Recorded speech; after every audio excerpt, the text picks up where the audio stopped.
안녕하세요. 자, 문법 문제를 먼저 풀어보겠습니다. 근데 이제 문법 문제를 풀기 전에 기본적으로 제가 문법은 이런 게 나온다는 걸 좀 말씀을 좀 드릴까 싶어요. 자, 좀 쉽게 우리 주어, 동사, 목적어는 알고 있죠. 누구나 그죠?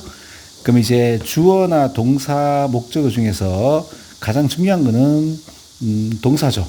주어가 생략되는 경우가 있고 목적어가 생략되는 경우도 있지만 동사 하나 가지고도 이렇게 문장이 됩니다. 뭐 shut up 같은 것들이죠. 자, 이걸 갖다가 제가 기관차로 두겠습니다.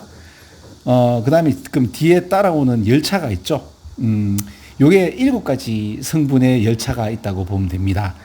그리고 이 열차를 구성하는데 선택하는 것은 바로 이 동사죠. 그래서 이제 기관차의 엔진 부분이 동사라고 보면 됩니다. 자, 일단은 뭐 해볼게요. 무슨 말인지 몰라도 한번 보세요. 자, 이 3개의 열차가 있는데 7가지 중에서 하나는 명사고요. 하나는 형용사, adjective, 하나는 adverb 해서 부사입니다. 그러니까 명사, 형용사, 부사를 안 해도 되죠. 요게 요렇게 옵니다. 근데 이제 명사는 기본적으로도 오지만은 전치사를 연결하죠.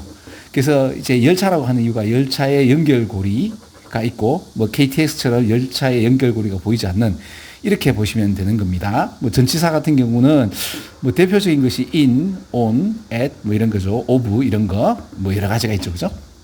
예, 이래 보면 됩니다. 그리고 계속 가볼게요. 동사가 와가지고 동사 목적어죠. 나도 문장이 되고 싶다. 그럼 연결해 줄게. 그 연결고리가 to입니다. 그러니까 이제 가령 예를 들어서 이 동사는 먹었다, 먹다, 먹을 것이다, 먹고 있니? 뭐 이런 식의 그 동사라면 요 동사를 이제 우리는 준동사로 가죠. 먹어서, 먹으니, 먹도록 하면 do it 하면 됩니다.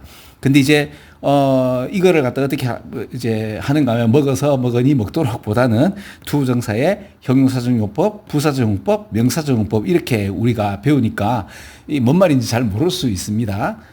가령 예를 들어서 이제 먹을 사과 같은 경우가 있으면 우리 한국말을 여러분들이 먹다에서 파생해서 먹을이 되면 사과에 대한 목적과 의도를 나타내는 관용사격 용법을 모르잖아요. 그러면 먹을 사과를 영어로 하면 apples, 그뭐 먹을이니까 to eat 하면 사과에 대한 목적과 의도를 나타내는 뭐 형용사적 용법 외국인들은 모르겠죠. 일단 우리는 그런 식의 어떤 그 문법 구조로 우리는 배우고 있다고 보면 됩니다. 그 계속 가볼게요. 동사가 기본적으로 ing도 있고요. 그 다음에 동사가 이제 pp도 있습니다. 그래서 이제 요걸 이제 먹어서 먹으니 먹도록 하면 이제 미래지향적이죠. 그죠? 그래서 이제 동사, 목적어, 다음에 to 부정사 올 때 to가 생략되는 경우 이 동시사항이죠. 그래서 보고 듣고 하는 것과 누구가 뭐뭐 이제 하는 것이 동시사항이죠. 뭐뭐 하려고 미래적인 거, 뭐 ask you to study 하면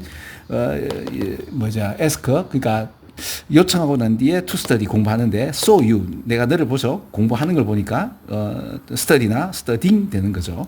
아무튼 그럼 이것도 이제 명사정용법, 형사정용법, 부사정용법이 있다고 보시면 되겠죠. 네, 그러면 됩니다.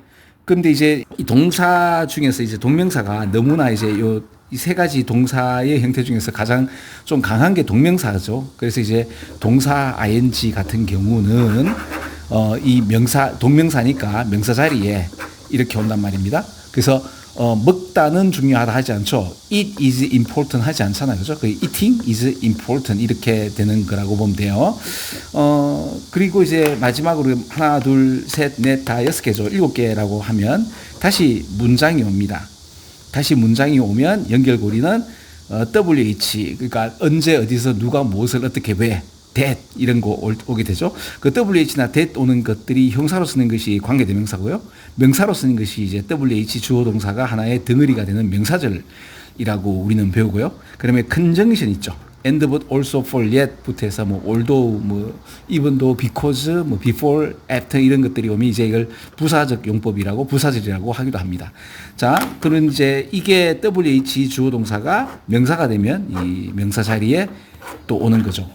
모든 문장은 이 7가지 법칙에서 벗어나지 않습니다.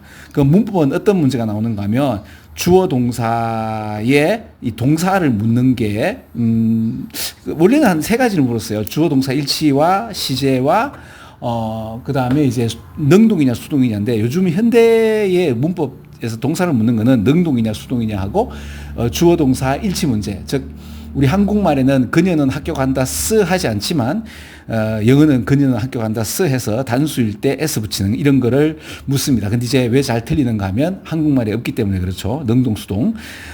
그리고 이제 특히 사관학교 같은 경우는 WH 주어 동사의 WH를 많이 물어요. what이냐, which냐, that이냐 이런 걸 많이 묻거든요. 아무튼 그래요. 그럼 실제적으로 여기서 벗어나지 않는가를 한번 볼게요. 그리고 이제 주어 동사 나온 데 있어서 특히 이제 뭡니까? 이게 단수하고 복수, 그죠?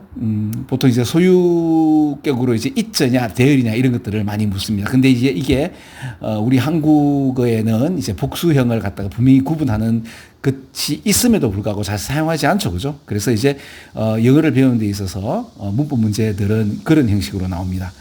to냐, ing냐, pp냐, wh, which냐, that이냐, what이냐, and를 중심으로 병렬 구조냐 아니냐, 형사냐, 부사냐, 주어 동사를 묻고 이런 것입니다. 실제로 그런가 한번 확인해 볼게요. 일단 여기까지 끝.